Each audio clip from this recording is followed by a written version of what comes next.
Gold Smith جس نے شکار کیا دادا عمران خان ایک ابھرتی ہوئی شے تھا، امیدیں وابستہ ہو رہی تھی، پہلے ہی سے ایک ہیرو کی شکل میں تھا، وہ اسلام کی بات کرنے چلا تھا، وہ اپنے کلچر کی بات کرنے چلا تھا۔ گولڈ سمتھ 5 کروڑ پاؤنڈ کو پہلی سلامی ملنے والی ہے، یہ قیمت کس سے کی دی جا رہی ہے؟ غور کیجئے، اگر وہ سارا سازشی کردار جو یہود کا ہے وہ سامنے ہو تو ہر شے آپ کے سامنے بالکل ٹرانسپیرنٹ نظر آئے گی۔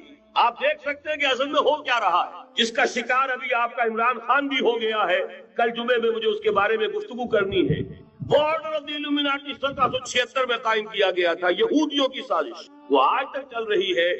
آج بھی یہودی ہے کہ جو اسلام کا خاتمہ اور مسلمانوں کو اپنے کمی کاری بنانے کے لیے ایک پورے ورلڈ آرڈر کا نقشہ بنا کر آ چکے ہیں، اور آج در حقیقت آپ کا اصل دشمن، میں بالکل اتفاق کرتا ہوں مولانا سے، اصل دشمن نمبر 1 میرے اور آپ کے اندر موجود ہے، میرا اور آپ کا نفس۔ اصل دشمن یہ ہے، نفس با ہم کم طرف فرعون نیست لیکن اورعون ایراعون نیست۔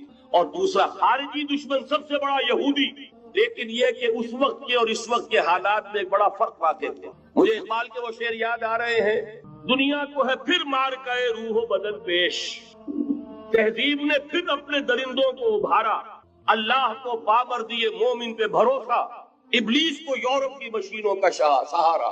وہی تاریخ ستیزہ کار رہا ہے ازل سے تا امروز، چراغ مصطفی سے شرار بولہبی، تو دنیا کو ہے پھر مار کئے روح و بدن پیش، تہذیب نے پھر اپنے درندوں کو ابھارا، اللہ کو پامر دیے مومن پہ بھروسہ، ابلیس کو یورپ کی مشینوں کا سہارا۔ میں جس فرق کی طرف اشارہ کر رہا ہوں ذرا اس پر غور کیجئے۔ جس وقت یہودی حضور صلی اللہ علیہ وسلم اور صحابہ کرام کی مخالفت کر رہے تھے، ان کے اور عیسائیوں کے درمیان دشمنی تھی۔ وقالت الیہود لیست النصارى علی شیء وقالت النصارى لیست الیہود علی شیء، ان میں آپس میں سانپ اور نیولے کا بیر تھا اس وقت، جبکہ نبی اکرم صلی اللہ علیہ وسلم کے ساتھ یہود کی یہ کشاکش جاری تھی۔ یہی وجہ ہے کہ آپ کو معلوم ہے کہ قرآن مجید کہتا ہے کہ بدترین دشمن تمام انسانوں میں اہل ایمان کے وہ یہود ہیں، اور قریب ترین اگر کسی کو پاؤ گے دوستی میں مسلمانوں کے تو وہ نصارہ۔ سورہ مائدہ کی آیت ہے، وَلَتَجِدَنَّ أَشَدَّ النَّاسِ عَدَاوَةً لِلَّذِينَ آمَنُوا الْيَهُودَ وَلَتَجِدَنَّ أَقْرَبَهُمْ لِلَّذِينَ آمَنُوا مَوَدَّةً لِلَّذِينَ آمَنُوا الَّذِينَ قَالُوا إِنَّا نَصَارَىٰ۔ اس وقت صورتحال یہ تھی۔ آج زمین و آسمان کا فرق واقع ہو چکا ہے، آج یہودی عیسائی پر مسلط ہو چکا، یہودیوں نے پورا عالم عیسائیت فتح کر لیا، آج پورا عالم عیسائیت یہودیت کا اعلی کار بن چکا ہے۔ چنانچہ پہلے تو ایک ہی بات تھی، یہ تو تقریباً 300-400 سال قبل ہو چکا کہ west white Anglo Saxon Protestants یہ تو اعلی کار بن گئے تھے آج سے صدیوں پہلے۔ انہی کے ذریعے سے یورپ کے اندر انہوں نے سود کی اجازت حاصل کی، انہی کے ذریعے سے یہ ساری فحاشی اور یہ ساری عریانی کا جو بازار گرم کیا، یہ در حقیقت آزاد خیالی، لبرلزم، حریت فکر، حریت عمل، میں آزاد ہوں، میں ننگا جانا چاہتا ہوں بازار میں، آپ کون ہوتے روکنے والے؟ آپ اپنی آنکھیں بند کر لیں، ہم آزاد ہیں، ہم 2 مرد ہیں، شادی کرنا چاہتے ہیں، شوہر اور بیوی کی حیثیت سے رہنا چاہتے ہیں، آپ کون اعتراض کرنے والے؟ یہ سارا یہود کی سازش۔ اور آپ کو معلوم ہونا چاہیے جب تک پوپ کا کنٹرول تھا یورپ پر، یعنی ابھی کیتھولک جو عیسائیت ہے وہ غالب تھی، اس وقت تک پورے یورپ میں سود حرام تھا، کہیں انٹرسٹ کا کاروبار نہیں ہو سکتا تھا۔ یہ پروٹیسٹنٹس کے ذریعے سے اس کی اجازت حاصل کی، نتیجہ یہ نکلا، علامہ اقبال شاعر مشرق اس صدی کے آغاز میں گیا تھا یورپ، اور وہاں جا کر اس نے دیکھ لیا تھا فرنگ کی رگے جہاں پنجے یہود میں۔ معاشی اعتبار سے یہودیوں نے پورے یورپ کے اوپر اپنا تسلط قائم کر لیا تھا، اور یہ یہودی کون تھے؟ روتھشائلڈ، گولڈ سمتھ۔ بہرحال مجھے جو دوسری بات کہنی تھی وہ یہ کہ یریدون لیطفئوا نور اللہ بافواہہم، اس وقت بھی یہودی تھا، آج بھی یہودی، لیکن فرق یہ واقع ہوا ہے کہ اس وقت یہودی کے کنٹرول میں عیسائی نہیں تھے، بلکہ 1200 برس تک یہودیوں کے اوپر ظلم و ستم بلکہ ہوتا رہا عیسائیوں کے ہاتھوں۔ پورے یورپ میں پرسیکیوٹڈ تھے، انہیں اگر کہیں سہارا ملا مسلمانوں کے ذریعے سے اسپین میں ملا ہے۔ بن گوریان نے خود لکھا اپنی کتاب میں کہ ڈیورنگ دی ڈائسپورا، یہ ہمارا جو انتشار کا دور ہے 70 عیسوی سے جو شروع ہوا تھا، اس ڈائسپورا کے دوران our golden period is the period of Muslim Spain. ہمارا سنہری دور وہی ہے جو مسلمان ہسپانیہ کا دور ہے. انہیں آرام ملا, انہیں پروٹیکشن ملی, انہیں عیش ملے, اور وہیں سے انہوں نے عیسائیت کے اندر نقب لگا کر اور وہاں سے اپنے راستے پیدا کیے. اور دوسرا کام یہ کیا, عیسائیوں کی عداوت کا رخ اپنی بجائے مسلمان. اب میں آپ کو ذرا اس جو انسانوں میں سے انسان دشمنی کا جن کا سب سے بڑا رول ہے, میں ان کی 2000 سالہ تاریخ کا آپ کے سامنے نقشہ رکھنا چاہتا ہوں. ان 1400 سال کا تو میں نے صرف 4 آپ کو پوائنٹس بتائے. موسیٰ سے عیسیٰ تک 1400 برس علیہ السلام, 2 مرتبہ عروج, 2 مرتبہ زوال, اشیریوں کے ہاتھوں پٹوائی, بابلیوں کے ہاتھوں پٹانا, گریکس کے ہاتھوں مرمت, رومنس کے ہاتھوں. یہ جو 2000 سال ہے, کیونکہ اب تو ظاہر بات ہے 21ویں صدی شروع ہو گئی, 20 صدیاں حضرت مسیح کو پوری ہو گئی. پہلی بات نوٹ کیجئے, حضرت مسیح کی پیدائش ہے سن 1 قبل مسیح. یہ نکتہ آپ نے کبھی سنا ہے یا نہیں؟ جب ملینیم کا سلسلہ شروع ہوا تھا پچھلے سال, تو میں نے بیان کر دیا تھا کہ ایک عجیب حساب میں انہوں نے غلطی. حضرت مسیح کی پیدائش ہوئی 25 دسمبر کو, سن انہوں نے شروع کر دیا, اس کے بعد جنوری آئی تو پہلا سال شروع ہو گیا. اگر جنوری سے پہلا سال شروع ہوا تو یہ 6 دن جو ہے تو اس کے پچھلے سال میں تھے. لہذا کہا جائے گا کہ Jesus Christ was born 1 year before Christ BC. تو 1 قبل مسیح میں حضرت مسیح کی پیدائش ہوئی. یہ آخری اسرائیلی نبی اور رسول. یہودی علماء کی مخالفت, دشمنی, سولی پر چڑھوا دینا میں بیان کر چکا. سن 33 عیسوی جبکہ حضرت مسیح کی عمر 33 برس تھی, اللہ تعالیٰ نے انہیں زندہ آسمان پر, لیکن یہودیوں نے اپنے خیال کے مطابق انہیں سولی پر چڑھوا دیا, ان کی موت واقع. اگرچہ اس کے بعد یہ اختلاف ہے, یہودی کہتے ہیں وہ سولی پر چڑھ گیا, ختم ہوا, مر گیا. عیسائی کہتے ہیں نہیں, انتقال ہوا ہے مسیح کا صلیب پر, لیکن پھر وہ دوبارہ زندہ ہو گئے. ان کی لاش ایک غار میں رکھ دی, وہاں ریزریکشن ہو گیا, ان کا باعث بعد الموت وہی ہو گیا, اور پھر انہیں اللہ نے زندہ آسمان پر. تو ہمارے اور عیسائیوں کے درمیان نوٹ کر لیجئے, یہ چیز مشترک ہے کہ حضرت مسیح آسمان پر زندہ اٹھائے گئے. فرق کیا ہے؟ وہ سمجھتے ہیں کہ سولی دیے گئے, سولی پر مرے, پھر زندہ ہوئے, پھر گئے. ہم سمجھتے ہیں کہ نہیں, وما صلبوہ وما قتلوہ, انہوں نے نہ صلیب دے سکے انہیں اور نہ انہیں قتل کر سکے, بل رفع اللہ الیہ, اللہ نے اٹھا لیا. پھر ہمارا اور یہ اس کا عیسائیوں کا ایک اور اتفاق ہے, سیکنڈ کمنگ آف جیسس, حضرت مسیح دوبارہ آئیں گے. یہ عیسائیوں کا بھی عقیدہ ہے اور ہمارا بھی. بہرحال تو جیسا کہ میں نے عرض کیا کہ اس وقت یہ عذاب استیصال, عذاب اکبر کے مستحق ہو چکے تھے, لیکن اللہ نے ان کی مدت دراز کی. لیکن ان پر دنیاوی عذاب کا ایک کوڑا جو ہے اللہ تعالیٰ کی طرف سے اسی وقت برسا. دنیاوی عذاب دنیا میں رہتے ہوئے ختم نہیں کیا گیا. 37 برس بعد حضرت مسیح کے رفع سماوی کے 37 برس بعد سن 70 میں یہودیوں نے بغاوت کی خلاف, رومی ٹائٹس جنرل تھا ایک, اس نے پھر جو حملہ کیا, 1,33,000 یہودی ایک دن میں قتل کیا یروشلم, اور ہیکل سلیمانی گرا دیا.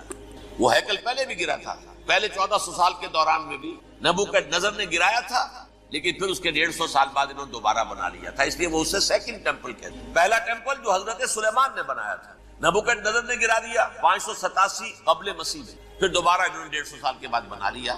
وہ اس تاریخ کا حصہ ہے, میں نے جس کے بارے میں آپ کو تفصیل دی. اس میں یہ ہوا سن 70 میں وہ گرا دیا گیا, وہ آج تک گرا پڑا ہوا. نمبر 2 یہ کہہ دیا گیا کہ یہودیوں اس ارض فلسطین سے نکل جاؤ, تم یہاں نہیں رہ سکتے. لہذا جس کا جہاں سینگ سمایا چلا گیا, یورپ میں چلے گئے, ایشیا میں آ گئے, عرب میں آ گئے. یہ 3 قبیلے جو رات بھی میں نے عرض کیا تھا, بنو قینقاع, بنو نذیر اور بنو قریظہ, یہ وہاں سے آ کے مدینے میں آباد ہو گئے. جس کا جہاں سینگ سمایا, افریقہ میں, ہندوستان میں, جہاں بھی. ڈایاسپورا اسے کہتے ہیں, وہ آپ نوٹ کر لیجیے, ڈایاسپورا ہمارا دور انتشار, جبکہ ہمیں ہماری اصل سرزمین تو فلسطین ہے. حضرت ابراہیم کا مسکن, حضرت اسحاق, حضرت یعقوب کا مسکن فلسطین, یہ ہے ہماری اصل جاگیر, یہ تو ہماری جدی پشتی جاگیر ہے. لیکن یہاں سے نکال دیے گئے سن 70 عیسوی میں, اور وہاں سے لے کے 1917 تک ان کا ڈایاسپورا جاری رہا. یہ دور انتشار. اس دور انتشار کے چند حصے ہیں جس کو میں چاہتا ہوں کہ آپ علیحدہ علیحدہ سمجھیں. دور انتشار کا جو پہلا جو ہے تقریباً 300 برس رومی حکمران تھے, وہ یہودیوں کے بھی دشمن تھے اور عیسائیوں کے بھی. عیسائی اور یہودی ایک دوسرے کے بھی, لیکن رومی سمجھتے تھے کہ یہ ایک ہی تھیلی کے چٹے بٹے ہیں. رومیوں کے نزدیک عیسائی بھی یہودیوں ہی کا ایک فرقہ تھے, کوئی علیحدہ مذہب تو تھا ہی نہیں. لہذا رومی جو ہیں رومنز, وہ ان دونوں کو ستاتے تھے, مارتے تھے, اور یہ آپس میں لڑتے تھے. یہودی عیسائیوں کو مارتے تھے, عیسائی یہودیوں کو مارتے تھے. یہ ہے 300 برس. سن 300 عیسوی میں کیا ہوا, ایک معجزہ ہوا. بہت عظیم ایمپرر کانسٹینٹائن، قسطنطین اعظم، رومن ایمپررز میں سے بہت بڑا ایمپرر، وہ عیسائی ہو گئے۔ اب تو معاملہ بالکل تلپٹ ہو گیا، پوری سلطنت عیسائی ہو گئی۔ اب عیسائیوں کے عیش ہو گئے اور یہودیوں پہ مار پڑنی۔ اب عیسائیوں کا آپ خود سوچئے کہ جنہیں وہ خدا بنا بیٹھے ہیں، خدا کا بیٹا قرار دے رہے ہیں، ان کے قاتل کون؟ یہودی بدماش۔ لہذا ان کی وہ پٹائی شروع ہے یورپ میں، پوری رومن امپائر میں انہیں ذلیل کیا گیا۔ شہروں میں آمد بند، علیحدہ رہو، گھیٹوز کے اندر رہو۔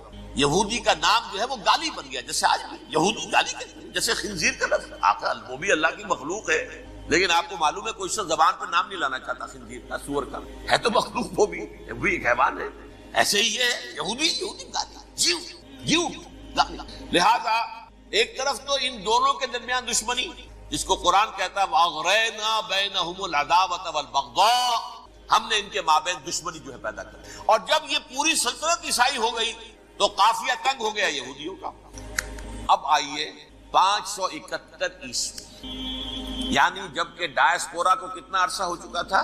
500 برس۔ سن 70 سے شروع ہوا ڈائسپورا، جب ٹائٹس نے گرایا ہے ہیکل کو اور نکال باہر کیا انہیں فلسطین سے، بھاگ جاؤ یہاں ایک یہودی بھی نہیں رہے گا، فلسطین سے نکال دیا۔ اس کے پورے 500 برس بعد سن 571 عیسوی میں حضور کی پیدائش ہوئی، ولادت باسعادت محمد رسول اللہ صلی اللہ علیہ وسلم۔ 610 میں آپ پر وحی کا آغاز ہوا، لیکن حضور کے ساتھ ان کا معاملہ کیا تھا؟ اول تو جبکہ حضور ابھی مکے ہی میں تھے، یہودیوں نے ریشہ دوانیاں شروع کر دی حضور کے خلاف۔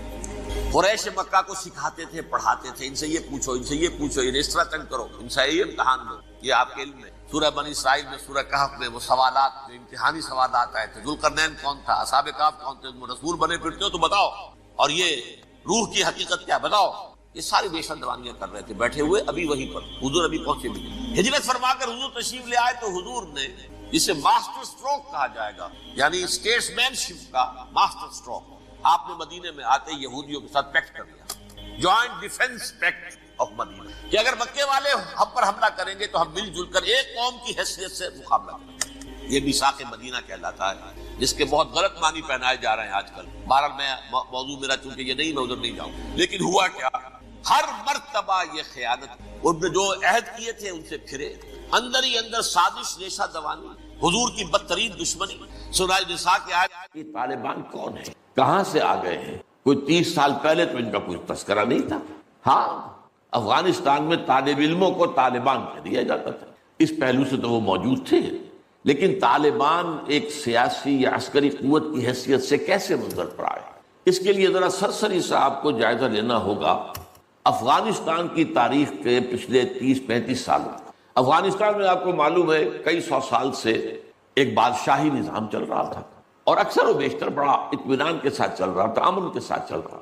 اگرچہ افغانستان کے جو دیہی علاقے تھے ان میں رہنے والوں کی جو اکثریت، عظیم اکثریت ہے، وہ بڑی شدید مذہبی انداز کی تھی، نماز، روزہ اور اس پردہ، حجاب، یہ ان کے کلچر میں شامل ہے۔ یوں سمجھیے کہ یہ مذہب ہونے کا پہلو بعد میں آتا ہے، ان کے کلچر کا جز ہے۔ لیکن یہ ہے کہ جو بڑے شہر تھے، خاص طور پر کابل، وہ پوری طرح ویسٹرنائز ہو چکا تھا بادشاہ کے نام کے تحت۔ جب شاہ ظاہر شاہ آئے تھے ایک دفعہ پاکستان، ان کے ساتھ ان کی بیگم بھی تھی بلکہ، اور وہ اسکرٹ پہنے ہوئے تھے، ٹانگیں ان کی ننگی تھی، تو لوگ بڑے حیران ہوئے تھے، افغانستان، افغان بادشاہ کی بیگم جو ہے افغان ملکہ اس لباس میں۔ لیکن واقعہ یہی ہے کہ کابل جو ہے پورے طور پر ویسٹرنائز تھا، اکثر و بیشتر وہاں بھی جو لوگ نچلے طبقات میں تھے ان کے اندر ظاہر بات ہے کہ مذہب کا وہ جو کلچر ہے ان کا وہ موجود تھا۔ اس کیفیت میں ایک سڈن چینج آئی جب سردار داؤد خان نے تختہ الٹا ظاہر شاہ کا، اور ان کی لیننگز جو ہیں، رجحان جو ہیں، وہ روس کی طرف زیادہ تھے، لیکن یہ کہ وہ کوئی خالص نظریاتی کمیونسٹ نہیں تھے۔ اس کے بعد آپ کو یاد ہوگا یکے بعد دیگرے کئی قتل ہوئے، سردار داؤد کو کسی نے قتل کیا، پھر اس کو کسی اور نے قتل کیا، پھر کسی اور نے قتل کیا، اور اس کے بعد آخر میں کیا ہوا کہ روسی فوجیں اور کرمل جو تھا اس کے ساتھ روسی فوجیں آ گئی۔ تو یہ جو ایک تبدیلی ہوئی ہے، اس کے خلاف جو ہے اسلامی قوتوں کی طرف سے ریزنٹمنٹ آئی، اس لیے کہ اگرچہ ان تبدیلیوں کے دوران کمیونزم جو ہے وہ کم سے کم جو شہری علاقے تھے افغانستان کے، اس میں مضبوط قدم جما چکا تھا۔ پارٹیاں دو تھیں، پرچم اور خلق، لیکن ان دونوں کے درمیان فرق وہی تھا جو رشین ریولیوشن میں مونشوکس اور بولشوکس کا تھا۔ پارٹیاں دو لیکن نظریہ ایک، کمیونزم ایک، قیادتیں دو جدا، دو پارٹیاں. اسی طریقے سے ان کی پارٹیاں دو تھیں، آپس میں ان کا جو ہے پاور سٹرگل بھی جاری تھی، لیکن کمیونزم کے اوپر وہ بالکل جو ہے پورے متفق تھے. اب یہاں پاکستان میں اس کا جو رد عمل ہوا اس کو سمجھیے، جو بہت صحیح ہوا. ابھی جب کہ وہ ریزسٹنس شروع ہوئی تھی اور روسی فوجیں نہیں آئی تھیں، ابھی گویا کہ ایک لوکل فینومینا تھا، گویا کہ سب کچھ جو ہے وہ افغانستان کے اندر، جس کو میلٹنگ پاٹ کہتے ہیں، اسی کے اندر تھا. تو اس وقت بھی ظاہر بات ہے کہ کمیونزم کے خلاف مسلمانوں کے اندر اور مذہبی مزاج کے لوگوں کے اندر ایک رد عمل شروع ہوا، ریزسٹنس شروع ہوا. اور ان میں خاص طور پر کالجوں اور یونیورسٹیوں کے طلبہ کا حصہ بہت زیادہ تھا. یہ لوگ جو ہیں یا تو جماعت اسلامی کے زیر اثر تھے اور یا زیادہ تر جو ہے الاخوان المسلمون کے زیر اثر تھے. انہی کے لیڈروں میں حکمت یار تھے، گلبدین حکمت یار، انہی میں احمد شاہ مسعود، اور ان دونوں کی بڑی گہری دوستی تھی، بہت گہرے ایک دوسرے کے ساتھ یہ گویا کہ کامریڈز تھے اور ساتھی تھے. پھر استاد ربانی، عبد الرسول سیاف، اس قسم کے لوگ، ان لوگوں نے جو ریزسٹنس موومنٹ شروع کی. تو یہاں بھٹو صاحب نے اس وقت بالکل صحیح قدم اٹھایا. ان میں سے بعض لوگوں کو دعوت دی، وہ آئے دارالحکومت میں، بھٹو صاحب کے مہمان رہے، ان کی پیٹھ تھپ کی کہ ٹھیک ہے کرو کوشش، اور یقیناً کچھ نہ کچھ جو ہے انہیں مدد بھی دی ہوگی. لیکن یہ کہ اس کے بارے میں مجھے معلوم کچھ نہیں ہے. اندازہ ہے کہ جب بلایا ہے، پیٹھ تھپکی ہے، اس لیے کہ ظاہر بات ہے ان کو معلوم تھا یہ کہ اگر جو ہے یہاں پر کمیونزم آ گیا اور خاص طور پر روس اگر قابض ہو گیا تو پھر اس کا اگلا قدم پاکستان ہے.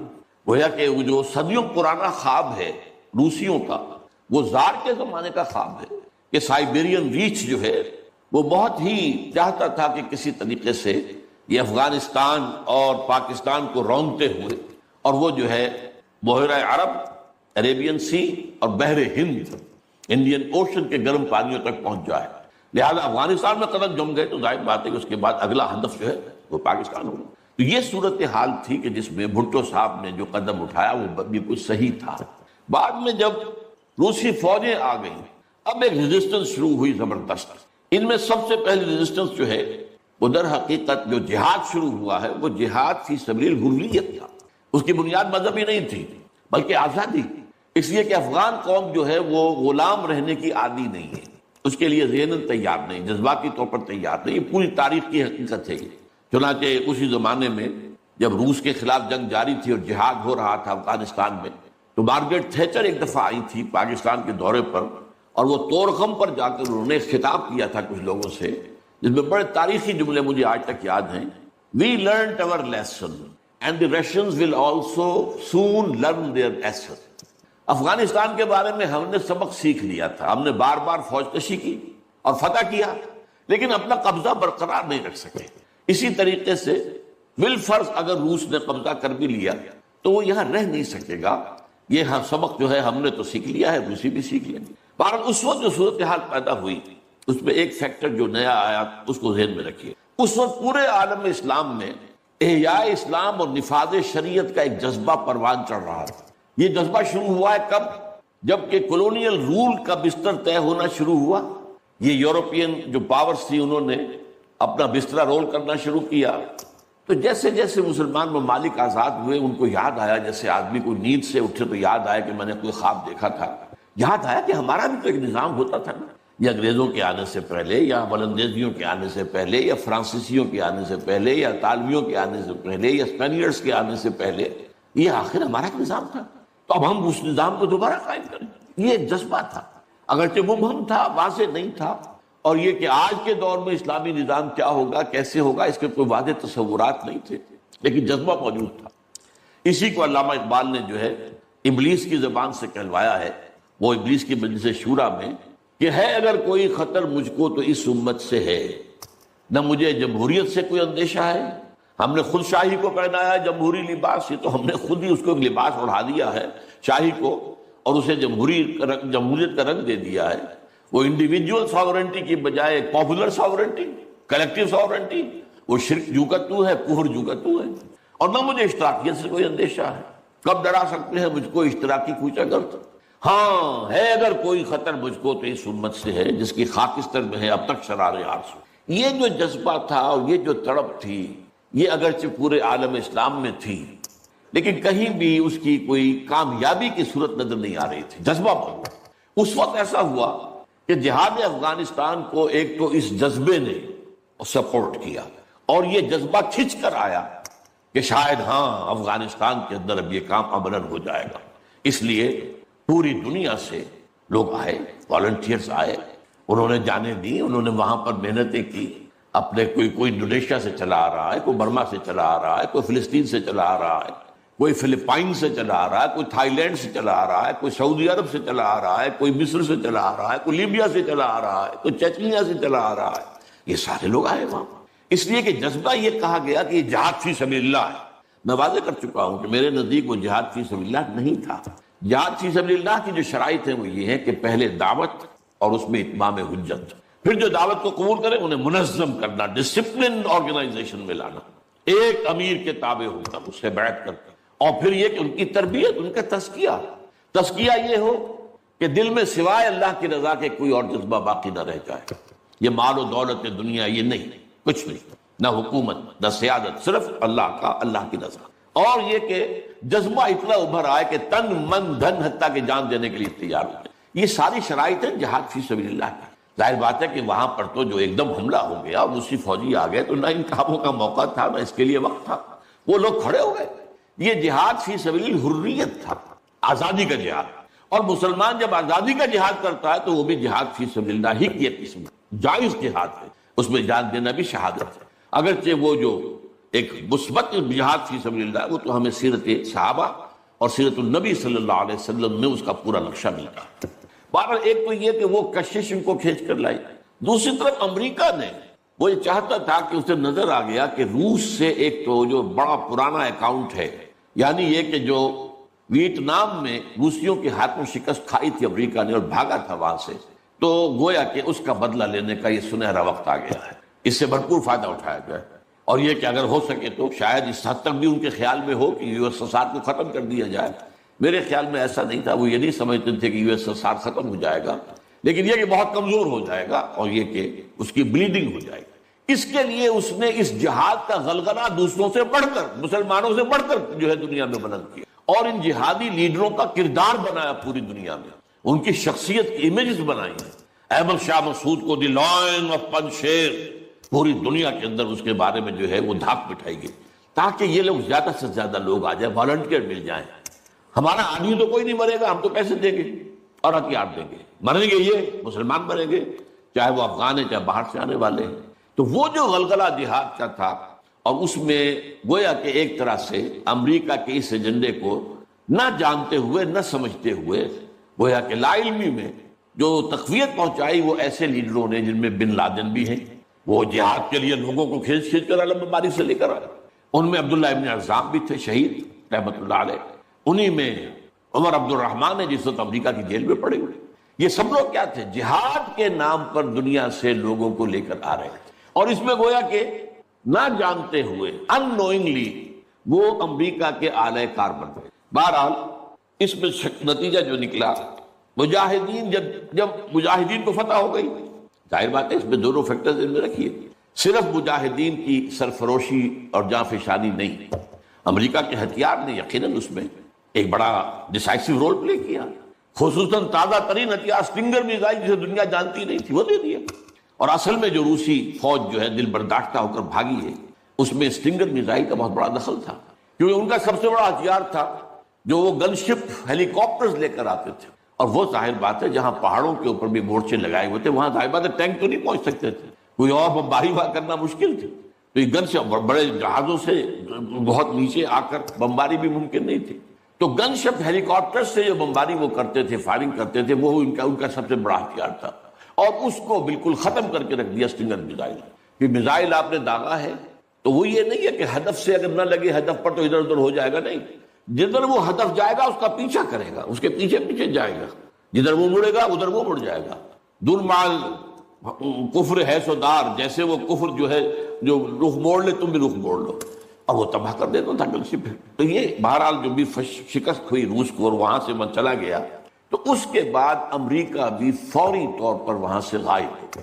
اس نے مجاہدین کے اندر گروپ بندی، باہمی کشاکش، یہاں تک کہ باہمی دشمنی کے بھی بیج بو دیے تھے، اور اس میں ISI بھی رول اس نے پلے کیا ہے.